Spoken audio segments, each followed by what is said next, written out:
Hello everyone and I welcome you all to today's video. आज के video में हम जेई मेन या नीट के पॉइंट ऑफ व्यू से रिवीजन करेंगे एस ब्लॉक चैप्टर का। और एस ब्लॉक चैप्टर में भी आज हम सिर्फ अल्कली मेटल वाला पार्ट ही कवर करेंगे और अगले वीडियो में हम कवर करेंगे अल्कलीन अर्थ मेटल। ऐसे तो एस ब्लॉक चैप्टर एक काफी छोटा चैप्टर है और ब्लॉक वाइज इनऑर्गेनिक केमिस्ट्री में एस ब्लॉक सबसे इजी भी होता है और सबसे इंपॉर्टेंट भी होता है। It is the foundation for this block wise inorganic chemistry. ठीक है, तो इसीलिए एस ब्लॉक को अच्छे से कवर करना बहुत ही इंपॉर्टेंट है। तो देखो, सबसे पहले हम बात करेंगे आज अल्कली मेटल्स की। तो व्हाट आर अल्कली मेटल्स? तो अल्कली मेटल्स किसे बोलते हैं? तो हम ग्रुप वन के एलिमेंट्स, ग्रुप वन के सभी एलिमेंट एक्सेप्ट हाइड्रोजन को हम अल्कली मेटल्स बोलते हैं, क्योंकि हाइड्रोजन एक नॉन मेटल है तो ये मेटल तो हो ही नहीं सकता। तो कौन कौन से मेटल्स हैं हमारे पास अल्कली मेटल में? वो होते हैं हल, ली ना के रब से फरार, H को छोड़ के, ली ना के रब से फरार, lithium, sodium, potassium, rubidium, caesium and francium. यहाँ पे ध्यान देने वाली बात यह है कि इन सभी में से सिर्फ और सिर्फ फ्रांसियम जो है हमारा रेडियो एक्टिव एलिमेंट होता है। अब इनकी अगर मैं बात करूंगा इलेक्ट्रॉनिक कंफिगरेशन की, तो इनका जो जनरल इलेक्ट्रॉनिक कंफिगरेशन होता है वो NS1 होता है। इसका मतलब इनके वैलेंस शेल में सिर्फ और सिर्फ एक इलेक्ट्रॉन होता है। और क्योंकि आपको पता है metals are electropositive in nature, metals are electropositive in nature, तो that is why they form monovalent cations. ठीक है, अब इनकी फिजिकल नेचर की बात करें तो इनका कलर जनरली सिल्वरी व्हाइट होता है।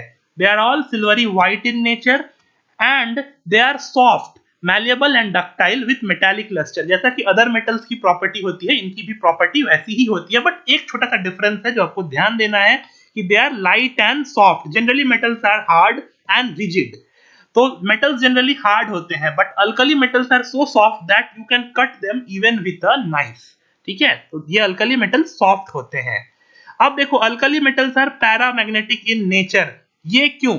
Why alkali metals are paramagnetic? क्या आपने सोचा है? ये इसलिए क्योंकि इनका जो वैलेंस शेल कॉन्फ़िगरेशन होता है उसमें सिर्फ और सिर्फ एक इलेक्ट्रॉन होता है, सिर्फ और सिर्फ एक इलेक्ट्रॉन होता है। This electron is unpaired, that is why they are paramagnetic in nature. देख सकते हो आप यहाँ पे, इसीलिए ये पैरामैग्नेटिक होते हैं। पर जब ये आयन बनाते हैं, ठीक है, तो वो डायमैग्नेटिक होते हैं। इनके जो आयंस होते हैं like Na+, K+, Li+, the monovalent ions, they are diamagnetic and that is why they are also colourless, क्योंकि उसमें ऑक्टेट कंप्लीट होता है, तो there is no electronic transition in the ions of these alkali metals. That is why इनके most of the compound are colorless. Alkali metal के most of the compounds are colourless. और अगर ये point याद रखना बहुत इंपॉर्टेंट है, अगर कभी किसी अल्कली मेटल के कंपाउंड का कलर होता भी है तो वो कैटायन के कारण नहीं होता होगा, वो एनायन के कारण ही होता होगा। एनायन कलर इंपार्ट करेगा, कैटायन कलर इंपार्ट नहीं कर सकता। ठीक है, तो देखो अब हम बात करेंगे कुछ इनकी फिजिकल प्रॉपर्टीज की। तो सबसे इंपॉर्टेंट है ये एनसीईआरटी का टेबल। किसी भी ब्लॉक वाले चैप्टर में, एस ब्लॉक हो या पी ब्लॉक हो, सभी पर्टिकुलर ग्रुप्स में जितने भी एलिमेंट है उसको एनसीईआरटी ने इस तरह के टेबल से कंपेयर किया है। तो यहाँ पर आपके लिए भी बहुत इंपॉर्टेंट होता है कि आप इस टेबल को अच्छे से स्टडी करें। इस टेबल से आपको बहुत सारी इंफॉर्मेशन पता चलती है जो एग्जाम में आपसे पूछी जा सकती है। तो देखते हैं अब हम क्या क्या इंफॉर्मेशन हम इस टेबल से निकाल सकते हैं। आयोनाइजेशन इंथैल्पी, उसका ट्रेंड क्या होता है कि डाउन द ग्रुप वो डिक्रीज करता है, तो यहाँ पर कोई एक्सेप्शन नहीं है, एकदम नॉर्मल सा ट्रेंड है। हाइड्रेशन इंथैल्पी, ये बहुत इंपॉर्टेंट है, ये आपको पता होना चाहिए। ये किसके प्रोपोर्शनल होता है? ये चार्ज डेंसिटी के प्रोपोर्शनल होता है, चार्ज अपॉन रेडियस। तो चार्ज सबका +1 होता है और क्योंकि नीचे जाने पर रेडियस बढ़ता है, इसीलिए हाइड्रेशन इंथैल्पी ऊपर आने पर बढ़ता है। इसका मैग्नीट्यूड की बात मैं कर रहा हूं। और साइन नेगेटिव है, इसका क्या मतलब है कि this is exothermic in nature. Negative sign means this is exothermic in nature. ठीक है, रेडियस में भी कोई एक्सेप्शन नहीं है, डाउन द ग्रुप इंक्रीज करता है, ये काफी नॉर्मल है। मेल्टिंग पॉइंट में देख सकते हो आप, नीचे जाने से मेल्टिंग पॉइंट डिक्रीज कर रहा है और इस चीज का आपको ध्यान रखना चाहिए। सीजियम एक ऐसा मेटल है जो हाथ में रखने से ही गल जाता है, नीचे जाने पर इनकी मेल्टिंग पॉइंट डिक्रीज करती है। अब देखो यहाँ पर डेंसिटी काफी इंपॉर्टेंट हो जाता है, डेंसिटी में आपको ध्यान देना है। डेंसिटी में एक एक्सेप्शन है, ऐसे तो रेगुलर ट्रेंड होता है कि नीचे जाने पर डेंसिटी बढ़ता है, बट यहाँ पर खेल सोडियम और पोटेशियम के बीच में है। बस पोटेशियम की डेंसिटी सोडियम के डेंसिटी से कम हो जाती है because of poor lattice packing. Sodium में जो लैटिस पैकिंग है वो बेटर है पोटेशियम की लैटिस पैकिंग से, जिसके कारण सोडियम के केस में वॉल्यूम कम हो जाता है और पोटेशियम के केस में वॉल्यूम थोड़ा बढ़ जाता है और इसीलिए इसकी डेंसिटी कम हो जाती है। तो ये चीज आपको थोड़ी ध्यान रखनी है। अब मैं रिडक्शन पोटेंशियल यानी कि ई नॉट रिडक्शन की बात करूं तो यहाँ पे आपको ध्यान रखना है कि लिथियम का मोस्ट नेगेटिव होता है सिर्फ एस ब्लॉक में ही नहीं, सिर्फ अल्कली मेटल्स में ही नहीं, among all known element lithium has the maximum negative reduction potential value. ठीक है, ये आपको पता होना चाहिए। और एक और कभी बार इंपॉर्टेंट क्वेश्चन ये भी होता है कि अल्कली मेटल फैमिली में किसका रिडक्शन पोटेंशियल सबसे कम है, तो वो है सोडियम। ठीक है, इसमें कोई रेगुलर ट्रेंड नहीं है, आप इसको ध्यान में रखेंगे। अब देखो एक और रेडियस होता है जिसको बोलते हैं हाइड्रेशन रेडियस। हाइड्रेशन रेडियस क्या होता है कि एक्वस सॉल्यूशन में आयन का रेडियस क्या होगा। यहाँ पर क्या होता है, जब आप आयंस को सॉल्ट्स को पानी में डालते हो तो they break down into ions, और दीज आयंस क्योंकि ये चार्ज है और वाटर का नेचर कैसा होता है पोलर, तो वाटर इन आयंस के चारों तरफ एक स्फीयर फॉर्म करता है and that radius is known as hydration radius. तो हाइड्रेशन रेडियस में ऑर्डर क्या होता है, तो hydration radius is directly proportional to charge density और से हाइड्रेशन इंथैल्पी। ठीक है, तो इसीलिए जिसका हाइड्रेशन इंथैल्पी ज्यादा उसका हाइड्रेशन रेडियस भी ज्यादा। इसका एटॉमिक रेडियस से कोई लेना देना नहीं है, एटॉमिक रेडियस अलग चीज है और हाइड्रेशन रेडियस अलग चीज है, इसका आपको ध्यान रखना है। अब हम बात करेंगे नेक्स्ट टॉपिक की, तो फ्लेम टेस्ट। फ्लेम टेस्ट काफी इंपॉर्टेंट होता है अल्कली मेटल्स के लिए और आपको कलर याद रखना चाहिए।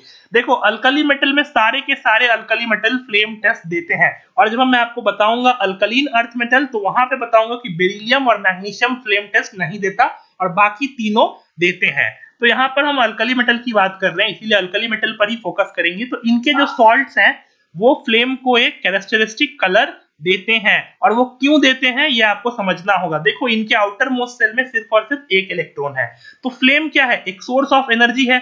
इसने एनर्जी दी, इलेक्ट्रॉन को एनर्जी दी और क्या हुआ, इलेक्ट्रॉन हायर एनर्जी लेवल में एक्साइट हो गया। पर इलेक्ट्रॉन हायर एनर्जी लेवल में ज्यादा देर थोड़े रहेगा, फिर वहां से डी एक्साइट भी तो होगा, it will come back to the ground state. Okay, and these excitation de-excitation के प्रोसेस में आपने एटॉमिक स्ट्रक्चर में पढ़ा था कि एनर्जी रिलीज होती है, energy in form of light, और अगर वो रेडिएशन विजिबल रीजन में आ गया तो हमें दिखता है। तो अल्कली मेटल्स के केस में वो रेडिएशन विजिबल रीजन में, विजिबल स्पेक्ट्रम में ही फॉल करता है और इसीलिए हमें अलग अलग अल्कली मेटल्स के लिए अलग अलग कलर दिखते हैं। तो देखो कलर की बात करूं तो यहाँ पे बहुत इंपॉर्टेंट है, लिथियम का कलर होता है रेडिश, क्रिम्सन रेड। सोडियम के केस में ये कलर गोल्डन येलो होता है। पोटेशियम के केस में ये कलर वॉयलेट होता है। रुबिडियम के केस में ये रेडिश वॉयलेट होता है और सीजियम के केस में ये ब्लू होता है। अगर मैं आपसे पूछूं कि वेवलेंथ का ऑर्डर क्या होगा इनका, तो आपको पता है lambda red is more than lambda blue. तो अगर मैं वेवलेंथ की बात करूं तो इस डायरेक्शन में जाने से वेवलेंथ बढ़ेगा। ठीक है, वेवलेंथ इस डायरेक्शन में जाने से इंक्रीज करेगा। और अगर मैं एनर्जी की बात करूं तो आपको पता है energy is inversely proportional to wavelength, तो इस डायरेक्शन में मेरा एनर्जी बढ़ेगा, energy gap between ground state and excited state. ठीक है, तो इस चीज को आप इस कलर से कोरिलेट कर सकते हैं। यहाँ पर मैं आपको एक कलर भी शो कर देता हूँ क्योंकि मुझे कलर की केमिस्ट्री काफी अच्छी लगती है, कलर्स मुझे हमेशा अट्रैक्ट करते हैं। तो यहाँ पे आप कलर देख लो अलग अलग फ्लेम का। ठीक है, now next we will talk about their chemical properties। तो लेट्स से केमिकल प्रॉपर्टीज में क्या है कि alkali metals are highly reactive because of their large size, low ionisation enthalpy. ठीक है, और इनकी जो रिएक्टिविटी है वो डाउन द ग्रुप इंक्रीज करती है। तो लिथियम जनरली लीस्ट रिएक्टिव होता है, सीजियम काफी रिएक्टिव होता है because of its large size. ठीक है, तो वैलेंस इलेक्ट्रॉन जो है वो लूजली हेल्ड होगा ना, लार्ज साइज है तो न्यूक्लियस से इलेक्ट्रॉन का डिस्टेंस ज्यादा, तो force of effective force of attraction electron पे कम, that is why it's more reactive. तो अब मैं बात करूंगा रिएक्शन विथ एयर की। तो जब हम रिएक्शन विथ एयर की बात करते हैं तो you have to keep in mind that air is a mixture of nitrogen and oxygen, so you have to take reaction with nitrogen and you have to take reaction with oxygen as well. So let's say how do they react with nitrogen. The point is none of the alkali metal react with nitrogen to form nitride when heated in nitrogen। अगर आपने किसी भी alkali metal को nitrogen के presence में heat किया तो वो नाइट्राइड नहीं बनाएंगे, एक्सेप्ट लिथियम। सिर्फ और सिर्फ लिथियम ऐसा रिएक्शन करता है। तो लिथियम थोड़ा सा अलग बिहेव करता है, वो हम एंड में देखेंगे, ठीक है। और देखो लिथियम जो नाइट्राइड बनाता है उसका फॉर्मूला होता है Li3n, सिंपल है, और इसका कलर होता है रूबी रेड, ठीक है। ये आपको ध्यान में रखना है। बाकी कोई भी नाइट्राइड लाइक Na3n इस तरह के नाइट्राइड्स फॉर्म नहीं होंगे अगर आपने हीट किया भी तो Na3n या K3n, ठीक है। तो इस तरह की नाइट्राइड्स फॉर्म नहीं होंगे। अब हम देखते हैं रिएक्शन विथ ऑक्सीजन, ठीक है। तो अल्कली मेटल जो है ऑक्साइड का फॉर्मेशन करते हैं या हाइड्रोक्साइड का फॉर्मेशन करते हैं ऑक्सीजन के साथ रिएक्ट करके। अगर आपका एयर मॉइस्ट है, ठीक है, एयर में मॉइस्चर भी प्रेजेंट है तो वो हाइड्रोक्साइड बना लेगा, ठीक है। और अगर मॉइस्चर नहीं है तो वो सिर्फ ऑक्साइड बनाएगा। अब ऑक्साइड में भी तीन तरह के ऑक्साइड्स होते हैं, which one has to keep in mind, mono oxide that is normal oxide और द पेरोक्साइड और द सुपर ऑक्साइड। तो लिथियम जब रिएक्ट करता है ऑक्सीजन के साथ तो वो सिर्फ और सिर्फ ऑक्साइड बनाता है, ठीक है, और ट्रेस अमाउंट में पेरोक्साइड, तो हम इसको कंसिडर नहीं करते हैं। पर जब सोडियम रिएक्ट करता है तो वो सोडियम ऑक्साइड तो बनाता ही है, पर साथ साथ सोडियम पेरोक्साइड भी बनाता है जिसका कॉमन नेम है ऑक्सोन, और ये पेल येलो कलर का होता है, पेल येलो कलर का होता है Na2O2। पर सोडियम ना ऑक्साइड भी बनाता है, बट ध्यान रखने वाली बात यह है कि ये हमारा मेजर होता है और वो माइनर होता है, ठीक है। और देखो अब जो अदर मेटल है यानी कि पोटेशियम हो गया या रुबिडियम हो गया या सीजियम हो गया, ये ऑक्सीजन के साथ रिएक्ट करके सुपर ऑक्साइड बनाता है MO2, super oxide KO2, RbO2 या CsO2, ठीक है। और इनका नेचर कैसा होता है, पैरामैग्नेटिक होता है। अब मैं आपसे ये क्वेश्चन कई बार एग्जाम में पूछा जाता है कि व्हाई दे आर पैरामैग्नेटिक। तो देखो ये पैरामैग्नेटिक M के कारण नहीं होते हैं, अल्कली मेटल के आयन डायमैग्नेटिक होंगे। They are paramagnetic because of this ion. ये कौन सा आयन है, दिस आयन इज O2-2, और जब आप MO थ्योरी से इसका मतलब इलेक्ट्रॉन फिल करोगे तो आप देखोगे इसमें एक अनपेयर्ड इलेक्ट्रॉन है और इसीलिए ये पैरामैग्नेटिक है। और इसीलिए ना ये जो होते हैं superoxide they are coloured also. तो KO2 का कलर होता है ऑरेंज, RbO2 का कलर होता है ब्राउन और CsO2 का कलर होता है ऑरेंज। तो याद रख सकते हो आप orange brown orange, orange brown orange, ठीक है। अब देखो यहाँ पर एक चीज आपको ध्यान में रखना चाहिए कि जो O2- आयन है, सुपर ऑक्साइड आयन, ये एक लार्ज आयन है। तो आपने पढ़ा होगा एक rule, large cation stabilises large ion. इसीलिए large cations like sodium like potassium, rubidium या सीजियम के साथ ही ये कंपाउंड बनाता है, और स्मॉल कैटायन लाइक सोडियम या लिथियम के साथ सुपर ऑक्साइड नहीं एग्जिस्ट करता मार्केट में। तो ये चीज आपको ध्यान में रखना होगा। Now next point is hydrolysis of these oxide. Once these oxides are formed, how these oxides react with water? ये सवाल भी काफी इंपॉर्टेंट है और एग्जाम में एक्सपेक्ट किया जा सकता है। देखो नॉर्मल ऑक्साइड का वाटर के साथ रिएक्शन वेरी सिंपल, वो आपस में रिएक्ट करके क्या बनाएंगे, हाइड्रोक्साइड बनाएंगे। Metal oxides are basic in nature, water के साथ रिएक्ट किया और बेस बना लिया। पर जो पेरोक्साइड होता है वो जब वाटर के साथ रिएक्ट करता है तो वो मेटल हाइड्रोक्साइड तो बनाएगा ही, साथ में H2O2 भी बनाता है, साथ में हाइड्रोजन पेरोक्साइड भी बनाता है। इस चीज का आपको ध्यान रखना है। और जब सुपर ऑक्साइड रिएक्ट करता है तो सबसे बढ़िया रिएक्शन होता है बेटा। देखो यहाँ पर हाइड्रोक्साइड तो बनता ही है, हाइड्रोक्साइड बनता है, H2O2 भी बनता है और साथ साथ ऑक्सीजन गैस भी निकलता है। ये सबसे इंपॉर्टेंट बात है यहाँ पे कि इस रिएक्शन में ऑक्सीजन गैस भी निकलता है। और पता है आपको इसीलिए पोटेशियम सुपर ऑक्साइड का यूज करते हैं स्पेस कैप्सूल्स में भी, ठीक है, क्योंकि ऑक्सीजन जनरेट कर सकता है और साथ ही साथ ये CO2 एब्जॉर्ब भी कर लेता है। ये CO2 को एब्जॉर्ब करके पोटेशियम कार्बोनेट भी बना लेता है, तो इसका एक और रिएक्शन है। तो इसीलिए KO2 का यूज स्पेस कैप्सूल्स में भी करते हैं, तो क्योंकि अब मॉइस्चर के साथ तुरंत रिएक्ट करके ऑक्सीजन गैस दे देगा, लाइफ सेविंग गैस ऑक्सीजन। अब देखो reactivity towards water, alkali metals water के साथ कैसे रिएक्ट करते हैं, ये तो आपने क्लास 8 से ही आप सुनते आ रहे हो कि सोडियम को पानी में डाला आग लग जाएगा, पोटेशियम को पानी में डाला आग लग जाएगा। तो इनकी रिएक्टिविटी कैसे होती है, ये पानी में रिएक्ट करके हाइड्रोक्साइड बनाते हैं, मेटल हाइड्रोक्साइड, और साथ साथ हाइड्रोजन गैस रिलीज करते हैं। अब यहाँ पे सबसे इंपॉर्टेंट क्वेश्चन होता है इनका रेट ऑफ रिएक्शन क्या है, क्या सभी अल्कली मेटल एक ही रेट से रिएक्ट करते हैं? नो। तो रिएक्टिविटी में यहाँ पर क्या होता है, सबसे ज्यादा विगरस होता है आपका caesium. Down the group reactivity बढ़ती है, मैंने आपको पहले ही बताया था कि डाउन द ग्रुप रिएक्टिविटी बढ़ती है। सीजियम को पानी में डालना मतलब घर में टाइम बम बनाना है। सीजियम पानी में डाला नहीं कि एक्सप्लोड कर जाएगा। सोडियम और पोटेशियम के केस में तो सिर्फ आग लगता है, सीजियम रुबिडियम डालोगे तो एक्सप्लोजन भी हो सकता है। और लिथियम का रिएक्शन काफी स्लो होता है ड्यू टू काइनेटिक इफेक्ट्स, ठीक है। And that is why metals like sodium, potassium, rubidium, cesium are stored in kerosene oil या फिर पैराफिन वैक्स, ठीक है। नाउ लेट्स सी, यहाँ पर एक सबसे क्यूरियस पॉइंट ये है, इंपॉर्टेंट पॉइंट ये है कि लिथियम का जो ई नॉट वैल्यू है वो सबसे नेगेटिव है, पर स्टिल इसका रिएक्शन वाटर के साथ सबसे विगरस है। ऐसा क्यों? ठीक है, तो ऐसा इसलिए because of its small size and very high value of hydration energy, ठीक है। तो लिथियम का साइज जो है काफी स्मॉल है और इसका हाइड्रेशन एनर्जी काफी ज्यादा है, इसलिए एनसीईआरटी का ये पॉइंट है बेटा।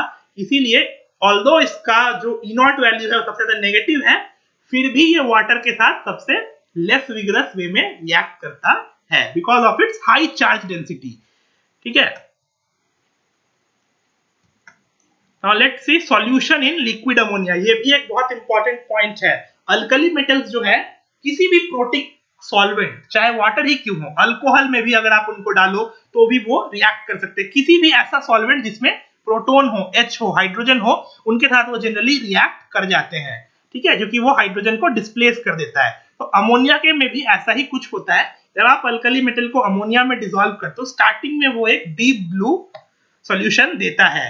This blue colour is again due to, sometimes in exam this question is asked, the blue colour of ammoniated solution is because of, तो this blue colour is because of ammoniated electrons. Ammonia में क्या होता है ना, देखो जैसे ही आपने metal को डाला, मेटल क्या बोलते हैं, आयनाइज कर जाता है और इलेक्ट्रॉन रिलीज करता है, और वो इलेक्ट्रॉन को अमोनिया कैप्चर कर लेते हैं, तो जिसको बोलते हैं अमोनिएटेड इलेक्ट्रॉन। इसके कारण ही ब्लू कलर होता है। और सिंस यहाँ पर फ्री इलेक्ट्रॉन एग्जिस्ट कर रहे हैं, यानी कि अनपेयर्ड इलेक्ट्रॉन एग्जिस्ट करता है, सॉल्यूशन का नेचर कैसा होता है? सॉल्यूशन का नेचर होता है paramagnetic in nature. The solution is paramagnetic in nature. अब देखो, अगर आपने सॉल्यूशन बनाया अमोनिया में और उसको लंबे समय तक छोड़ दिया, तो क्या होगा, वो जो मेटल है वो हाइड्रोजन को अमोनिया से डिस्प्लेस करके अमाइड बना लेगा।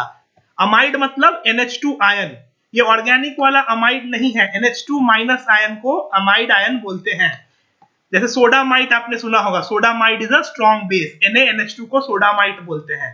तो NH2 माइनस आयन को अमाइड आयन बोलते हैं। इससे एक हाइड्रोजन निकाल दिया अमोनिया से, तो NH2 माइनस आयन बनेगा और हाइड्रोजन गैस निकल जाता है, ठीक है। या फिर अगर आपने सॉल्यूशन में मेटल बहुत ज्यादा डाल दिया, एक्सेस, तो कॉन्सेंट्रेटेड अगर सॉल्यूशन बनाया, तो क्या होता है, कि इलेक्ट्रॉन्स का क्लस्टर बन जाता है, इलेक्ट्रॉन्स आपस में चिपक जाते हैं और they actually get paired, and due to the electrons get paired, the nature becomes diamagnetic and color changes to bronze color, brown, bronze देखा है ना, ब्रोंज जैसा ब्राउनिश कलर हो जाएगा, कॉपर ब्रोंज कलर हो जाता है। तो ये पॉइंट काफी इंपॉर्टेंट है एग्जाम के पॉइंट ऑफ व्यू से। अमोनिया वाला पार्ट तो बहुत इंपॉर्टेंट है, इससे प्रीवियस ईयर में कई बार पूछा गया है कि ब्लू कलर क्यों होता है, ब्रॉन्ज कलर क्यों होता है, कॉन्सेंट्रेटेड में नेचर कैसा होता है, पैरामैग्नेटिक या डायमैग्नेटिक। तो इन चीजों का आपको ख्याल रखना है। तो देखो, अब हम बात करेंगे reaction with hydrogen, how do alkali metals react with hydrogen. तो all alkali metals react with hydrogen to form ionic hydrides, ठीक है, एट हाई टेम्परेचर। तो ये जो हाइड्राइड बनाते हैं उनका नेचर कैसा होता है? उसका नेचर होता है आयनिक, ठीक है। अब हम बात करते हैं रिएक्शन विथ हैलोजन, हैलोजन के साथ कैसे रिएक्ट करते हैं। तो they easily react with halogen to form salt, ionic halides बनाते हैं। पर देखो, यहाँ पर एक इंपॉर्टेंट पॉइंट है कि हैलाइड्स में भी लिथियम के जो हैलाइड होते हैं वो थोड़े बहुत कोवेलेंट नेचर के होते हैं। तो ऐसा क्यों? तो आपने फजान्स रूल पढ़ा था कि covalent character is more in what case, small cation, large ion, ठीक है। तो जब स्मॉल कैटायन होता है तो कोवेलेंट कैरेक्टर ज्यादा होता है। तो इन सभी अल्कली मेटल्स में सबसे स्मॉल कौन है? तो लिथियम सबसे स्मॉल है, इसीलिए लिथियम के halides are somewhat covalent in nature. और उसमें से भी कौन सा हैलाइड सबसे ज्यादा कोवेलेंट होगा? तो लिथियम आयोडाइड ऐसा क्यों? क्योंकि आपको पता है पोलराइजेबिलिटी का जो ऑर्डर होता है वो ये होता है, large anions are more polarisable. तो ये लार्ज एनायन है और लिथियम एक स्मॉल कैटायन है, तो बेस्ट कॉम्बिनेशन था ना, इसीलिए lithium iodide is most covalent in nature. अब देखो, अब यहाँ पे हम बात करेंगे कि क्योंकि लिथियम के हैलाइड समवॉट कोवेलेंट होते हैं, तो they are easily soluble in some organic solvents like ethanol, acetone, ethyl acetate. Lithium chloride, ये एनसीईआरटी में ही दिया हुआ है कि लिथियम क्लोराइड तो पिरिडिन जैसे ऑर्गेनिक सॉल्वेंट में भी सॉल्युबल है, तो this is because of their covalent nature. But अगर मैं NaCl की बात करूं तो NaCl पिरिडिन में सॉल्युबल नहीं होगा, या फिर KCl, because they are very ionic. Okay, तो इसीलिए यहाँ पे नेक्स्ट पॉइंट है कि सारे जो हैलाइड होते हैं वो पानी में सॉल्युबल होते हैं। अगर मैं आपसे ऑर्डर पूछूं सॉल्युबिलिटी का हैलाइड्स में, तो लिथियम के जो हैलाइड्स होंगे वो जनरली लीस्ट सॉल्युबल होते हैं because of high lattice energy, ठीक है, कंपेयर टू सोडियम के हैलाइड या पोटेशियम के हैलाइड। ऐसे क्लोराइड्स के केस में ऑर्डर थोड़ा एक्सेप्शनल है, तो वहां पे आपको ध्यान देना होगा। क्लोराइड्स का ऑर्डर काफी नीट है, lithium fluoride is least soluble, उसके बाद सोडियम फ्लोराइड, फिर पोटेशियम फ्लोराइड और सबसे ज्यादा सीजियम फ्लोराइड, ठीक है। तो ये बहुत ही क्लियर कट है वहां पे, इसमें कोई बड़ी बात नहीं है। अब देखो, सीजियम, पोटेशियम या रुबिडियम जो है, इस ये ना हैलोजेंस के साथ रिएक्ट करके पॉलीहैलाइड कंपाउंड भी देते हैं। Again polyhalides are large anion, तो large anion is stabilised only by large cation, इसीलिए सोडियम का पॉलीहैलाइड आपको नहीं मिलेगा या लिथियम का पॉलीहैलाइड नहीं मिलेगा। तो पॉलीहैलाइड होता क्या है समझते हैं यहाँ पे। देखो मान लो Ki है, Ki के ऊपर अगर आपने एक्स्ट्रा आयोडीन पास किया तो ये आयोडीन को एब्जॉर्ब कर लेता है और I3 माइनस आयन का फॉर्मेशन करता है। I3 minus ion is linear, आपको पता होगा केमिकल बॉन्डिंग से आप इसका स्ट्रक्चर बना सकते हैं। I3 माइनस का स्ट्रक्चर कैसा होगा, कई बार ये भी पूछा जाता है I3 माइनस का स्ट्रक्चर कैसा होगा, तो यहाँ मैं आपको बताता हूँ I3 का स्ट्रक्चर कैसा होगा। तो I3 का जो स्ट्रक्चर होता है वो इस तरह का होता है, it is linear in structure. यहाँ पर लोन पेयर्स होते हैं, ये तीनों यहाँ पर एक्सियल पोजीशन पर लोन पेयर होता है, मेरी ड्राइंग थोड़ी गंदी है तो माफ करना मुझे, और इक्वेटोरियल पोजीशन पर लोन पेयर होता है, सॉरी, एंड एक्सियल पोजीशन पर आपके आयोडीन होते हैं, और it is a linear structure, this is I3 minus ion. और Ki3 का जो कलर होता है वो ब्राउन होता है, and again the colour is due to anion only, colour यहाँ पर कैटायन के कारण हो ही नहीं सकता, ठीक है। अब यहाँ पर देखो, हम बात कर रहे थे ना कि lithium chloride is least soluble, तो ऐसा क्यों? It is because of its high lattice energy, lithium chloride की जो लैटिस एनर्जी है वो काफी ज्यादा होती है। And again caesium iodide is also less soluble, तो ऐसा क्यों? ऐसा इसलिए क्योंकि large cation and large anion, देखो सीजियम लार्ज है कैटायन और आयोडीन लार्ज एनायन है, large cation and large anion are stable in a lattice, so that is why it will have smaller hydration enthalpy, ठीक है। तो इसलिए caesium iodide भी less soluble होता है, तो ये चीज आपको ध्यान में रखना है, ठीक है। मेल्टिंग एंड बॉइलिंग पॉइंट का जो ट्रेंड होता है वो देखना, वो कैसा होता है, वो फ्लोराइड्स का ज्यादा होता है, फिर क्लोराइड का, फिर ब्रोमाइड का एंड देन आयोडाइड का। तो किसी भी मेटल के लिए, पर्टिकुलर मेटल के लिए मेल्टिंग बॉइलिंग पॉइंट का ट्रेंड कुछ इस तरह का होता है, तो ये आप ध्यान रख सकते हैं। नाउ अब हम बात करेंगे अल्कली मेटल्स के कार्बोनेट या बाइकार्बोनेट की। तो ये जिन सभी कार्बोनेट बनाते हैं M2CO3 टाइप के कार्बोनेट होते हैं, और except lithium all alkali metal carbonates are thermally stable. Alkali metal के कार्बोनेट हाईली स्टेबल होते हैं, वो हीट करने पर डिकम्पोज नहीं करते, ठीक है। तो अगर आपने लिथियम कार्बोनेट को हीट किया तो सिर्फ ये डिकम्पोज कर जाता है लिथियम ऑक्साइड और कार्बन डाइऑक्साइड में, पर अदर अल्कली मेटल के कार्बोनेट डिकम्पोज नहीं करते हैं, ठीक है। तो ये एक बहुत ही इंपॉर्टेंट पॉइंट है कि all alkali metal carbonate are thermally stable except lithium. उसी तरह से नेक्स्ट पॉइंट भी काफी इंपॉर्टेंट है कि यहाँ पर इनकी जो थर्मल स्टेबिलिटी का ऑर्डर है, और ना सिर्फ ये थर्मल स्टेबिलिटी का ऑर्डर है, ये इनकी सॉल्युबिलिटी का भी ऑर्डर है, ठीक है। ये जो ऑर्डर है ये इनकी सॉल्युबिलिटी का भी है, ये चीज भी आपको ध्यान रखना चाहिए कि ये सॉल्युबिलिटी में भी यही ट्रेंड फॉलो करता है। और एक और इंपॉर्टेंट पॉइंट है बेटा कि लिथियम हाइड्रोजन कार्बोनेट या फिर lithium bicarbonate, it does not exist in solid state, ठीक है। And all other metal hydrogen carbonate, यानी कि सोडियम बाइकार्बोनेट बोलो, पोटेशियम बाइकार्बोनेट बोलो, ये सब आपका एग्जिस्ट करेगा as solid, but lithium hydrogen carbonate does not exist as solid. Okay, now let us see solubility of carbonate या बाइकार्बोनेट. सॉल्युबिलिटी मैंने आपको बता ही दिया था ऊपर ही कि ये ट्रेंड फॉलो करता है. तो ये जो ऑर्डर है वो सॉल्युबिलिटी का भी है और थर्मल स्टेबिलिटी का भी है. तो it is order of thermal stability and it is order of solubility as well. इन दोनों चीज का आपको ध्यान रखना है.